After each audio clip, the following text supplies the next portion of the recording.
Have you noticed that there are so many games releasing every year now? This has been ramping up since 10 years back, at least, if we take a look at Steam. In 2013, 435 games were released on Steam. The next year, 2014, you had almost 4 times as many games released on Steam, with 1,715 games. That's pretty crazy. Even if we combine all the games released on Steam from 2009 until 2014, 2014 still comes out on top. Every year after 2014 we have had an increase, and not a little one either. The only exception is 2019, and I was like, yeah, of course, COVID. But no, COVID started December 2019 and picked up pace during 2020, and that certainly didn't stop game development. We had the release of the next generation consoles during 2020, so that might have had an effect and hold the whole market back and wait for the new generation, but I doubt it. It might just been an off year for developers. Last year we had 14,457 games released on Steam, which is a gigantic number. It really goes to show how easy it has become to develop a game. Personally, I have education in game development and 3D design, and have been working in Blender and Unreal for a time now. I'm certainly not an expert, but when I went to school more than 10 years ago, creating a game was another beast. You had to know a lot more about coding. There weren't that much information online about how to do things. You didn't have these massive libraries online with assets as you have today. 3D design and the tools that exist today is mind-blowing. The Channel Corridor crew, that probably everyone knows about, they do a really great job of showing off new tech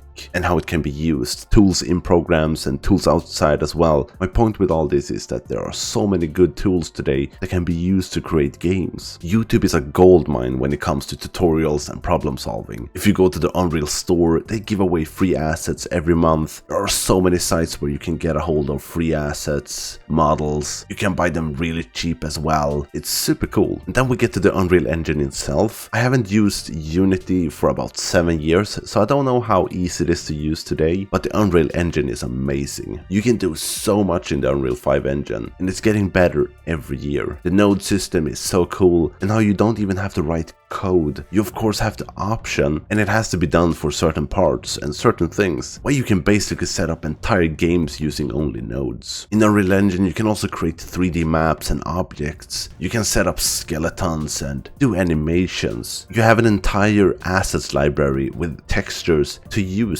for free. And the insane part about Unreal is that they only take 5% in royalties after the first $1 million you make. So if you make less than $1 million of your game, Unreal wouldn't even take a cut. Now that's a good deal when you can use the entire engine to its full potential for free. And we haven't even talked about one of the best tools out there to use right now, ChatGPT. When it comes to coding and getting help, tweaking, or suggesting how you should change something or rewrite something, ChatGPT is amazing. OpenAI's new tool Sora is crazy as well. Sure, Sora is more for videos, so I don't see an application in gaming yet. Yes, maybe cinematics is something you can use it for, but if you can get video from text in the quality that Sora is providing, you can surely do it for 3D objects and games as well. What if Ubisoft just analyzed all of their Assassin's Creed games and from that created a new one, fused it with FPS mechanics and have the setting be in the future, and boom, you have an entire new game. Very simplified, of course. There are probably a ton of things you have to iron out and bug test, but you get my point. This is going to be possible. The question is when? In how long? 3, 5, 10 years? In the long run, I even question if there will be big gaming companies or entertainment companies at all, as you can probably generate whatever you want whenever you want, and then you just have to have a platform like YouTube where you can watch and play everything everyone has created.